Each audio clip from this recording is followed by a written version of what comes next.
السلام علیکم ورحمۃ اللہ وبرکاتہ۔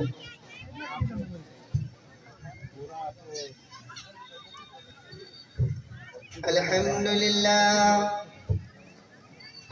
للہ نحمده ونستعینه ونستغفره ونؤمن به ونتوكل عليه ونعوذ بالله من شرور أنفسنا ومن سيئات أعمالنا ومن يهد الله فلا مضل له ومن يضلل فلا هادي له وأشهد أن لا إله إلا الله وحده لا شريك له وأشهد أن محمدًا عبده ورسوله وقال الله سبحانه وتعالى في القرآن المجيد والفرقان الحميد إنا نحن نزلنا الذكر وإنا له لحافظون وقال تعالى في موضع آخر وإن كنتم في ريب مما نزلنا على عبدنا فأتوا بسورة من مثله وادعوا شهداءكم من دون الله إن كنتم صادقين وقال النبي صلى الله عليه وسلم اقرأوا القرآن إنه يأتي يوم القيامة شفيعا لأصحابه۔ سامعین کرام، اللہ رب العالمین کا لاکھ لاکھ شکر ہے کہ اللہ رب العالمین نے ہمیں اور آپ کو اسلام جیسے عظیم نعمت سے نوازا ہے، اور اللہ رب العالمین نے ہماری ہدایت کے لیے، انسانوں کی رہنمائی کے لیے اللہ رب العالمین نے قرآن مجید جناب محمد رسول اللہ صلی اللہ علیہ وسلم پر نازل کیا۔ دوستو، یہ قرآن مجید ساری انسانیت کے لیے ایک چیلنج ہے، یہ ایسا قانون ہے، یہ ایسا سنویدھان ہے، یہ ایسا رول ہے کہ پوری دنیا آج تک اس جیسا کلام کو نہیں لا سکا۔ یہ قرآن مجید انسانوں کے لیے، انسان کی فلاح اور اس کی کامیابی اور اس کی بھلائی کے لیے یہ قرآن مجید کا نزول ہوا۔ یہ قرآن مجید اس زمانے میں نازل ہوا جب انسان زیادہ فصاحت و بلاغت میں زیادہ ماہر تھے۔ اس وقت یہ قرآن مجید نبی کریم صلی اللہ علیہ وسلم جو لکھنا نہیں جانتے تھے، جو پڑھنا نہیں جانتے تھے، تو اللہ رب العالمین نے نبی کریم صلی اللہ علیہ وسلم کو یہ قرآن مجید عطا کیا، اور اللہ رب العالمین نے نبی کریم صلی اللہ علیہ وسلم سے کہا، اے اللہ کے رسول، یہ قرآن مجید میں آپ پر نازل کر رہا ہوں، یہ قرآن مجید جو پڑھے گا اس کی آخرت بنے گی۔ یہ قرآن مجید انسان کے اندر جو گھن لگا ہوا ہے، جو نفاق ہے، وہ سارے نفاق قرآن مجید کے ذریعے سے ختم ہو جائیں گی۔ میرے دوستوں، میرے بھائیوں، قرآن مجید اللہ رب العالمین نے بابرکت کہا ہے کہ قرآن مجید بابرکت کتاب ہے۔ یہ قرآن مجید جب آپ اس کو پڑھتے ہیں، جب آپ اس کو سنتے ہیں تو کلیجہ دہل جاتا ہے. آپ کو ایسا لگے گا کہ واقعی ہم ایک کوئی دوسری دنیا کے اندر سانس لے رہے ہیں. یہ قرآن مجید میں بہت سارے معجزے دکھائے میرے بھائیوں کہ آج تاریخ شاہد ہے. آج بڑے بڑے لوگ پیدا ہو گئے, بڑے بڑے سائنٹسٹ پیدا ہو گئے, بڑے بڑے کیا کہتے ہیں علماء کرام آپ کو ملیں گے. لیکن جب قرآن کا معاملہ آتا ہے, جب قرآن پہ آپ اس کو کہیے بات کرنے کے لیے, تو ہر انسان تھرانے لگتا ہے. کیوں؟ قرآن مجید کو کوئی انسان غلط نہیں کہہ سکتا. کیوں غلط نہیں کہہ سکتا ہے؟ اس لیے کہ یہ کلام من جانب اللہ, یعنی اللہ رب العالمین کی طرف سے نبی کریم صلی اللہ علیہ وسلم پر اتارا گیا. اور یہ قرآن مجید جبریل امین جناب محمد الرسول اللہ صلی اللہ علیہ وسلم پر لے کر اترتے ہیں.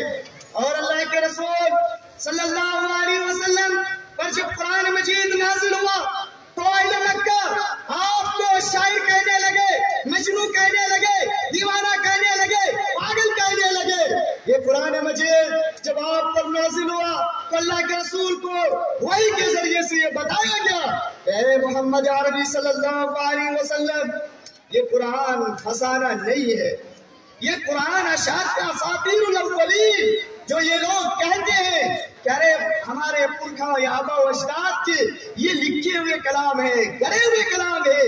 تو اللہ تعالیٰ نے کہا نبی یہ گڑا ہوا کلام نہیں ہے. یہ اہل مکہ آپ سے کہہ رہے ہیں یہ قرآن گڑا ہوا ہے, نبی نے گڑ لیا ہے. نبی کریم صلی اللہ علیہ وسلم غمگین ہے, کبھی اللہ تعالیٰ سے دعا کرتے ہیں, اور سماج کے اندر جب آپ جاتے ہیں تو آپ کو گالی دی جاتی ہے, آپ پر کیا ہے کوڑے برسائے جاتے ہیں, آپ کے اوپر کیا ہے کیچڑ پھینکے جاتے ہیں, آپ کے راستے مسدود کیے جاتے ہیں. لیکن نبی کریم صلی اللہ علیہ وسلم کو وحی کے ذریعے سے بتایا جا رہا ہے کہ نبی آپ نہ تو شاعر ہیں, نہ تو آپ جادوگر ہیں, نہ تو آپ کیا کہتے ہیں کوئی کاہن ہے. اس لیے کہ اللہ رب العالمین نے آپ کے اوپر یہ نازل کیا ہے وہ قرآن مجید ہے. سورہ یاسین کے اندر اللہ رب العالمین فرماتا ہے وَمَا عَلَّمْنَاهُ الشِّعْرَ وَمَا يَنبَغِي لَهُ إِنْ هُوَ إِلَّا ذِكْرٌ وَقُرْآنٌ مُبِينٌ. اے اہل مکہ, اگر تم نبی کریم صلی اللہ علیہ وسلم کو جادوگر کہہ رہے ہو, اگر تم نبی کریم صلی اللہ علیہ وسلم کو کاہن کہہ رہے ہو, تو یہ سمجھ لو کہ نبی نہ تو کاہن ہے نہ تو شاعر ہے, بلکہ یہ اللہ رب العالمین کی طرف سے اتارا ہوا کلام ہے جو بابرکت ہے, جو انسانوں کے لیے رہنمائی لے کر کے آیا ہے, انسانوں کی زندگی کو بدلنے کے لیے آیا ہے. او اہل مکہ, نبی پر ایمان لے آؤ. جناب محمد الرسول اللہ صلی اللہ علیہ وسلم جو تمہیں بتا رہے وہ حق ہے. اگر تمہیں یقین نہیں آتا ہے تو تمام اہل ارباب کو اکٹھا کر لو, تمام اہل ارباب کو جمع کر لو اور ان سے کہو کہ قرآن جیسے ایک آیت کو ہی لے کر آئے, قرآن مجید جیسے ایک کلام کو ہی پیش کر دے. تو اللہ رب العالمین نے نبی کریم صلی اللہ علیہ وسلم سے کہا اے نبی یہ آپ کے ساتھ اٹھتے بیٹھتے گھومتے لیکن یہ اللہ کا کلام لا نہیں سکتے ہیں, یہ آپ کو جادوگر کہہ رہے ہیں, لیکن یہ اللہ رب العالمین کی کلام کو آپ کے سامنے پیش نہیں کر سکتے. اس لیے کہ یہ گڑا ہوا کلام نہیں, اس لیے کہ یہ اللہ رب العالمین کا کلام ہے, جناب محمد الرسول اللہ صلی اللہ علیہ وسلم پر نازل کیا ہے. آج میرے بھائیوں, نبی کریم صلی اللہ علیہ وسلم پر جو کتاب نازل کی گئی, جس کے اندر اللہ رب العالمین نے خیر ہی خیر رکھا ہے, آج امت مسلمہ کا حال دیکھو. آج امت مسلمہ قرآن مجید کو پڑھنا نہیں چاہتے. آج ہمارے گھروں میں گانے بجتے ہیں, آج ہمارے گھروں میں ٹیلی ویژن, آج ہمارے گھروں میں موبائل چلتے رہتے ہیں. ایک طرف گانا لگا ہوا ہوتا ہے, والدین الگ بیٹھے ہوئے ہیں، بچے الگ بیٹھے ہوئے ہیں، ہماری مائیں الگ ہیں، وہ سارے اس پہ مگن ہوتے ہیں اور سن رہے ہوتے ہیں، لیکن اسے ذرا بھی خوف نہیں ہوتا ہے کہ یہ قرآن مجید ان کو ایک اللہ تعالیٰ کی طرف بلا رہا ہے، یہ قرآن مجید ان کو ایمان کی طرف بلا رہا ہے، یہ قرآن مجید ان سے چیخ چیخ کر کے پکار کے کہہ رہا ہے ارے مجھے دوست بنا لو، میں تیرا دوست بن جاؤں گا، تم مجھے اپنا بنا لو، میں تیرا بن جاؤں گا۔ آج میرے بھائیوں، دنیا میں انسان ہر ایک چاہتا ہے میں کسی دوسرے کو اپنا ایک اچھا دوست بنا لوں۔ ایک بیوی سے انسان کو کتنی محبت ہوتی ہے، ہمیشہ وہ بیوی کے باتیں کرتا ہے، ان کی تذکری کرتا ہے، لیکن یہ قرآن مجید ان کو چیخ چیخ کر کے پکار پکار کے کہتا ہے ارے مجھے اپنا ساتھی بنا لو، اپنا دوست بنا لو، میں ایسا دوست تمہارا ہوں کہ میں تمہیں کبھی دھوکہ نہیں دے سکتا۔ آج میرے بھائیو دوستو، یہ قرآن مجید جو ہمارے لیے ہدایت، جو ہمارے لیے رہنمائی، جو ہمارے لیے ہمارے دلوں کے اندر جو روگ ہے اس کو مٹانے کے لیے یہ قرآن مجید آیا ہے، لیکن آج ہمارا نبی کریم صلی اللہ علیہ وسلم پر ایمان رکھتے ہیں، یقین رکھتے ہیں، لیکن ہمارا گھر قرآن مجید سے خالی ہے، علماء کرام کے گھر بھی قرآن مجید سے خالی ہے۔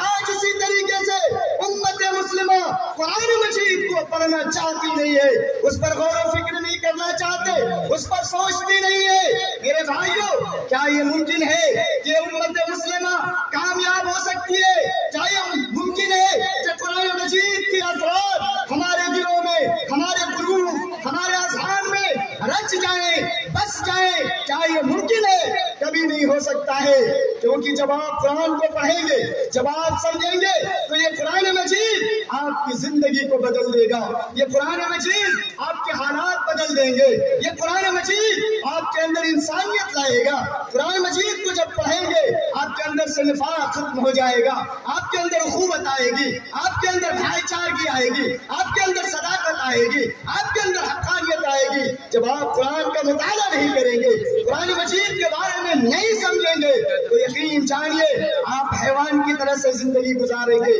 آپ جو ہے بیل اور بکریوں کی طریقے سے زندگی گزاریں گے۔ آج امت مسلمہ کا یہی حال ہے کہ آج اس کی زندگی بدتر سے بدتر زندگی ہو رہی ہے۔ آج میرے بھائیوں، ہمارے گھر میں اگر باپ نمازی ہے بیٹا نمازی نہیں، اگر بیٹا نمازی ہے باپ نمازی نہیں، اگر مولوی ہے مولوی کا بیٹا نمازی نہیں، اگر کیا کہتے ہیں ہماری ماں نمازی ہے تو کیا کہتے ہیں بہو بے نمازی آپ کو گھر میں ہر گھر میں ملیں گے۔ یہ کیا ہے میرے بھائیوں؟ یہ تماشا نہیں ہے۔ آپ ہم اور آپ کہتے ہیں ہم اللہ پر ایمان لانے والے، ہم قرآن کو ماننے والے، ہم رسول کو ماننے والے، جناب محمد رسول اللہ صلی اللہ علیہ وسلم کا قلادہ پہننے والے۔ میں آپ سے سوال کرنا چاہتا ہوں، میں آپ سے پوچھنا چاہتا ہوں، آخر یہ مصیبت ہمارے اوپر کیوں؟ آج ہر طرح مسلمان پریشان ہے، آج گھر محفوظ نہیں، بازار میں محفوظ نہیں، اور راستے چلتے ہوئے بھی آج مسلمان محفوظ نہیں ہے۔ کیوں میرے بھائیو دوستو؟ اس لیے کہ قرآن کی حقیقت دلوں میں نہیں ہے، قرآن سے دوری، قرآن سے جو رشتہ ہونا چاہیے، قرآن سے جو محبت ہونی چاہیے، آج وہ محبت مفقود ہے، وہ محبت سلب کر لی گئی ہے، وہ محبت ختم کر دی گئی ہے۔ میرے بھائیو کیوں؟ اس لیے کہ ہم نے شیطان کو اپنا حلیف بنایا، اس لیے کہ شیطان کو ہم نے اپنا دوست بنایا، اس لیے کہ ہم نے شیطانی طاقت کو اللہ رب العالمین کی طاقت پر ہم نے اس کو ترجیح دی۔ آج یہی وجہ ہے کہ آج مسلمان امن و امان کی سانس نہیں لے رہا ہے، یہی وجہ ہے